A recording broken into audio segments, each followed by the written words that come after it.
Hello everyone, Mipa here, trying to make your Monday a little better and maybe even something to look forward to.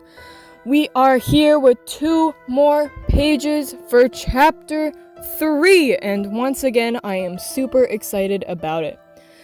Speaking of being excited, last week, I had planned to talk about some of the artistic changes I had started doing in chapter 3, but I was too excited and I completely forgot to do that. So, since I don't have anything better to talk about this week, I'm going to talk about that now. I don't know if any of you will find it interesting, but I do, so you get to listen to me ramble now. This is what you came for, isn't it?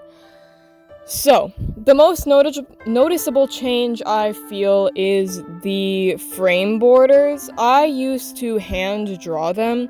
Yes, I would use a ruler, but it would cause the gaps in between them to be really big, and none of them would really be the same size, which is kind of what I was going for, but then I realized I was kind of losing a lot of space to that.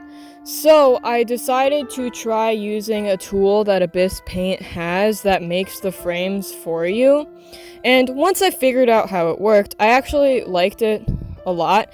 It gave me almost more space than I knew what to do with. I didn't really notice until I was sketching just how much extra space it gave me, but I will use it, and I'm getting better at using it as I'm drawing the pages.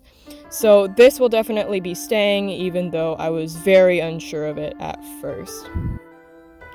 Another thing that's probably more noticeable is the shading is a little different. I don't know if any of you actually notice this, but I notice it. I notice a lot of people that I watch, a lot of art YouTubers, they often mention using multiply layers for shading, and I didn't for a while just because it didn't feel needed, but now that I have more characters with darker colors on them, colors that are often darker than the shading I'm using, multiply layers are actually very helpful for that. So it took some messing around with to figure out how to make that work, especially given that I use the water brush to soften my shading. But I figured it out, and I quite like how that looks now. I'm using multiply layers a lot more when shading, and I have been enjoying that. And the last major thing that I changed is line weight. I've been considering a lot more. That's another thing I've been hearing a lot of art YouTubers mention, and I thought, you know what, I'll finally try it out. At the moment, it's not that noticeable, but as I'm drawing and using it more in Chapter 3's pages, I feel like it comes a little bit more noticeable, at least to me, as I'm getting better at using it.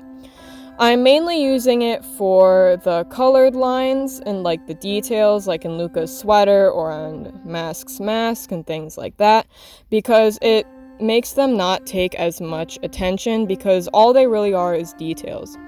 And in the background, the lines there are also supposed to be thinner because the trees are further back, so therefore the lines should be thinner than the characters who are more forward. It just adds some depth to it.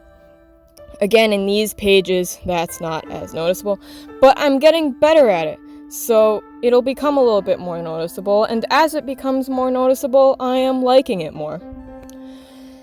Anyway, I don't know why I've sounded so out of breath this week, but I got through everything I wanted to say.